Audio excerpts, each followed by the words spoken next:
तो mechanical keyboards की दुनिया में लगभग मैंने 4 से 5 साल पहले कदम रखा था और उस टाइम का जो मेरे कीबोर्ड थे ना, मतलब ये रहे दोनों छुपे पड़े थे। और उस टाइम का जो मेरा एक्सपीरियंस था ना वो नेक्स्ट लेवल का था, क्योंकि पहला जो मेरा गेमिंग मैकेनिकल कीबोर्ड था ना वो था ये रेड गियर का शैडो ब्लेड। मतलब ये सिर्फ और सिर्फ कीबोर्ड के मामले में ही नहीं, आप लोग इसको मारधाड़ में भी ले सकते थे, क्योंकि इसका अप्रोक्सीमेटली वेट 1.5 kg के आसपास है। मतलब आप लोग समझ सकते हो कि ये कितना भारी हो सकता है। इसकी जो बिल्ड क्वालिटी थी भाई, किसी की मारो सर फटना तो तय है भाई। और अगर बातचीत की जाए इन दोनों कीबोर्ड्स की, तो इन दोनों कीबोर्ड्स की आपको रिव्यू अनबॉक्सिंग कुछ महीने पहले ही आप लोगों को मिली होगी, जो कि ये दोनों कीबोर्ड है डॉग की तरफ से। अगर आप लोगों को देखना है इसकी सेपरेट अनबॉक्सिंग एंड रिव्यू, तो आप लोग चैनल पर जाकर देख भी सकते हो। और ये जो मेरा पहला मैकेनिकल कीबोर्ड था ना भाई, जब ये लॉन्च हुआ था ना सारे के सारे गेमर्स इसी को रिकमेंड कर रहे थे। बहुत लोगों का ये जो कीबोर्ड है ना ये फेवरेट ही बन चुका, क्योंकि जिस प्राइस रेंज में ये आ रहा था ना उस टाइम पे ये बहुत अच्छी चीजें ऑफर कर रहा था। अगर आज की रेट से लेके चले तो भाई इसमें के अंदर कुछ भी नहीं, क्योंकि 2500 के रेंज में आता था। ये बिल्ड क्वालिटी में इसके बहुत ज्यादा पैसे आते थे। जो नेक्स्ट कीबोर्ड था ना वो 3000 के प्राइस रेंज में आता था, और ये जो ये है ना ये 5000 में आता है। बट फिर भी स्टिल मेरा फेवरेट सबसे ज्यादा ये है, मतलब वायरलेस नहीं है,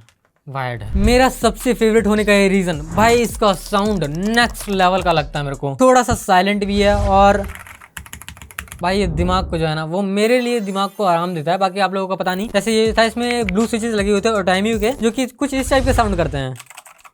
अब नए में आप लोगों को उतना पता नहीं चलेगा, लेकिन एक टाइम पर आप लोगों की ये भी दिमाग में लगने लगते हैं यार कि बहुत ज्यादा आवाज हो रहा है, बहुत ज्यादा शोर हो रहा है। और वही चीज इसमें नहीं है भाई, ये बड़े ही शांत स्वभाव की स्विचेस हैं।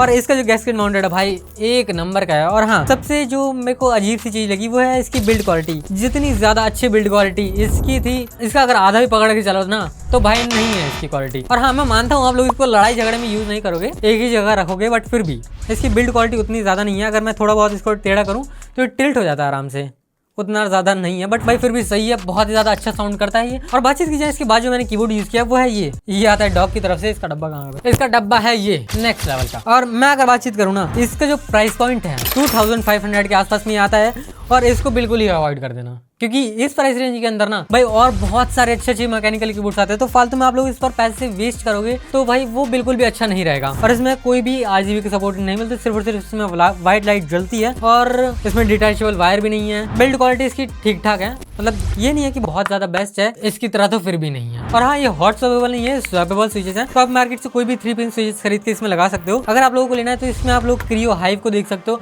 या फिर और भी बहुत सारे ऑप्शन हैं। तो इस चीज़ को बिल्कुल ही इग्नोर कर देना, क्योंकि मैंने भी इसको लगभग कुछ ही दिनों तक यूज़ किया था और फिर मैंने भी इसको हटा दिया। और इसमें भी ऑटोमैटिक के ब्लू स्विचेस मिलते हैं। हाँ, थोड़ा सा नाम चेंज है, इनको कहा गया है कि ये डॉग के ही खुद के ग्लेशियर स्विचेस हैं, जो कि यहाँ पर आप लोगों को मेंशन हो भी जाएंगे। यहाँ पर सीधा सीधा लिखा भी हुआ है। ये तो रहे हमारे 3 कीबोर्ड। अरे हाँ, मैं बताना भूल गया, इसके अंदर जो स्विचेस यूज किया गया है ना ये है ड्रीम स्विचेस। मतलब मेरे ड्रीम स्विचेस नहीं, इन स्विचेस का नाम है ड्रीम स्विचेस, जो कि डिरू के खुद के बनाए हुए हैं। इस कीबोर्ड का नाम है डिरू EK75। तो अब इन तीनों काम तो हुआ खत्म, इन तीनों को हटाते हैं, और अब बारी है इस चीज की। ये आता भाई 5000 के अंदर। इसमें वायर भी लगती है, ब्लूटूथ भी चलता है, डोंगल के थ्रू भी। मतलब एक टाइम पे आप लोग 5 डिवाइसेस कनेक्ट कर सकते हो। और इसका जो डिजाइन है ना वो भी गैस्केट माउंटेड है। और बातचीत की जाए इसके की स्विचेस की, तो वो यही वाले हैं जो इसमें खच आवाज जो थी ना, यही वाले स्विचेस इसके अंदर भी लगे पड़े हैं। लेकिन गैस्केट माउंटेड होने की वजह से इसकी जो आवाज थी वो थोड़ी सी और डीप हो चुकी है, थॉकी हो चुकी है, जैसे कि आप लोग यहाँ पे सुन भी सकते हो। बट स्टिल मुझे ये पसंद नहीं है। इसकी जो साउंड है ना भाई वो दिमाग में बहुत लगती है। बट हाँ, मैं इसको यूज कर रहा हूँ क्योंकि मुझे इसके थोड़े से फीचर्स अच्छे लगते हैं। जैसे एक ही बार में 5 डिवाइसेस कनेक्ट होना, क्योंकि मैं एक ही बार में लैपटॉप से भी कनेक्ट रखता हूँ, मोबाइल से भी कनेक्ट रखता हूँ, और अपने पीसी से भी कनेक्ट रखता हूँ। तो भाई उस चीज के लिए ना ये चीज बहुत ही ज्यादा ईजी हो जाती है। तो इसलिए मैं बस ये मेरी मजबूरी है, नहीं तो मैं इस कीबोर्ड को ना यूज करूँ। और जिस प्राइस रेंज में यार है ना 5000 के आसपास में, मैं इसको भी रिकमेंड नहीं करूंगा कि 5000 में आप इस कीबोर्ड को लो। 5000 का अगर आप लोगों को प्राइस रेंज है तो आप लोगों को डेफिनेटली जाना चाहिए क्रियो स्वार्म की तरफ, या फिर और कोई जो दूसरे कीबोर्ड्स हैं जिनके स्विचेस ब्लू ना हो, कोई और स्विचेस हो, तो हाँ आप लोग उसकी तरफ चले जाओ। नहीं तो इसकी जो साउंड है ना वो आप लोगों को बिल्कुल भी पसंद नहीं आने वाली है। बाकी अगर इसकी बिल्ड क्वालिटी की बातचीत की जाए, इसकी बिल्ड क्वालिटी ठीक ठाक है, मतलब ठीक ठाक नहीं है, अच्छी खासी है, लेकिन फिर भी इसके कंपैरिजन में तो नहीं है, क्योंकि उसकी क्वालिटी अलग लेवल है। और इसकी क्वालिटी मतलब हाँ, आप प्राइस रेंज के हिसाब से अगर पकड़ के चलो तो बिल्कुल ठीक है, कोई भी दिक्कत की बात नहीं है। और हाँ, ये जो कीबोर्ड है ना ये हॉट स्वैपेबल है, कोई भी स्विचेस खरीदे लगाए और मजे करो। 5000 के अंदर खरीद लो तो कोई भी लगा सकते हो भाई। अगर आप लोगों को अच्छे खासे स्विचेस चाहिए तो आप लोगों को 2500 तक तो जाना ही पड़ेगा इस कीबोर्ड के स्विचेस लेने के लिए। और अगर बातचीत की जाए इस कीबोर्ड की कैप्स की, जो कि एकदम बहुत ही ज्यादा अच्छी चीज है। और इसमें पास थ्रू लाइटिंग नहीं है। पास थ्रू लाइटिंग में क्या होता है, जब आपकी RGB जलती है तो उसमें जो कीज के ऊपर जो अल्फाबेट्स लिखे होते हैं ना उसके आर पर हमारी RGB दिखाई नहीं देती, जिसकी वजह से हमें अंधेरे में यूज करने में थोड़ी सी प्रॉब्लम होती है। और दोनों में ही प्रील्यूड स्विचेस हैं। और इसमें भी प्रील्यूड स्विचेस हैं जो कि बहुत ही ज्यादा सही है। तो अब इन चारों कीबोर्ड्स के हिसाब से मैं लेके चलूं किसको मैं रिकमेंड करूंगा, तो मैं बताता हूँ। अगर आप लोगों को साउंड की तरफ जाना है, सिर्फ और सिर्फ आप लोगों को साउंड की तरफ से है, तो आप लोग इसको ले लो आंख बंद करके, क्योंकि इसका साउंड बहुत ज्यादा अच्छा है जिस प्राइस रेंज में आता है। वैसे अमेजोन पे आउट ऑफ स्टॉक हो गया, जैसे ही स्टॉक में आएगा तब मैं आप लोगों को जरूर बताऊंगा। और बातचीत की अगर आप लोगों को बिल्ड क्वालिटी देखनी है, बिल्ड क्वालिटी में इसको ले सकते थे लेकिन बेचारा डिसकंटिन्यू हो गया, कोई बात नहीं, सैड ट्रूथ। लेकिन अगर आप लोगों को लेना है बिल्ड क्वालिटी में भी, तो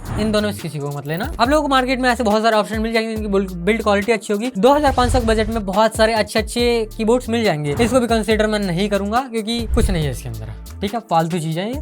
अगर आप लोगों के पास बहुत ज्यादा पैसा है और अगर आप लोग इसको कलेक्शन में रखना चाहते हो तब जाके इसको ले सकते हो। और अगर बातचीत की जाए कस्टमाइजेशन की, तो हाँ, कस्टमाइजेशन इसमें आप लोग भर भर के कर सकते हो, क्योंकि मैंने इसको खुद ही पूरा ओपन करके, मुझे एक फोम नहीं आता, BU फोम जिसे कहते हैं, जो जिसके अंदर मॉनिटर ढक के आए हुए होते हैं, वो मैंने इसके अंदर इंस्टॉल कर रखा है। और मैं थोड़ा ये भी सोच रहा हूँ कि मैं कोई और स्विचेस ले लूँ जिसकी वजह से मैं स्विचेस चेंज कर दूँ, क्योंकि मुझे नहीं पसंद है बिल्कुल भी, साउंड बड़े अजीब से लगते हैं। और हाँ, मैं पहले ये कंफर्म कर देना चाहता हूँ, इन चारों के बीच में कोई भी कंपैरिजन नहीं है, क्योंकि ये चारों अपनी अलग अलग रूल रेगुलेशन को फॉलो करते हैं। क्योंकि ये तो हमारा आगे 3000 के बजट में, ये दोनों आगे 2.5K के बजट में, और ये आ गया हमारा 5K के बजट में, तो इन सब के बीच में क्या ही कंपैरिजन करना। तो अगर बातचीत की सॉफ्टवेयर सपोर्ट की, तो ये जो 5000 वाले जो कीबोर्ड है डॉग का, इसके अंदर आप लोगों को सॉफ्टवेयर सपोर्ट मिलता है, और जिसके अंदर आप ढेर सारी कस्टमाइजेशन कर सकते हो, मैक्रो लगा सकते हो, जो आप लगाना चाहो वो चीजें लगा सकते हो। और इसका जो सॉफ्टवेयर मिलता है इसमें आप कुछ भी नहीं कर सकते, मतलब हाँ, मैक्रो लगा सकते हो, बाकी इसका मोड चेंज कर सकते हो, बाकी और कुछ नहीं कर सकते, बस इतना ही है। और इन दोनों के अंदर कोई भी सॉफ्टवेयर सपोर्टेड नहीं मिलता है। ये तो रहे हमारे सारे कीबोर्ड्स की बातचीत। आशा करता हूँ कि आप लोगों को ये वीडियो पसंद आई होगी, और आप लोगों के मन में कोई भी डाउट हो तो जरूर कमेंट करके पूछना, मैं रिप्लाई करने का जरूर कोशिश करूंगा। तो इस वीडियो को यहीं पर एंड करते हैं, मिलता है नेक्स्ट वीडियो में, तब तक के लिए बाय बाय।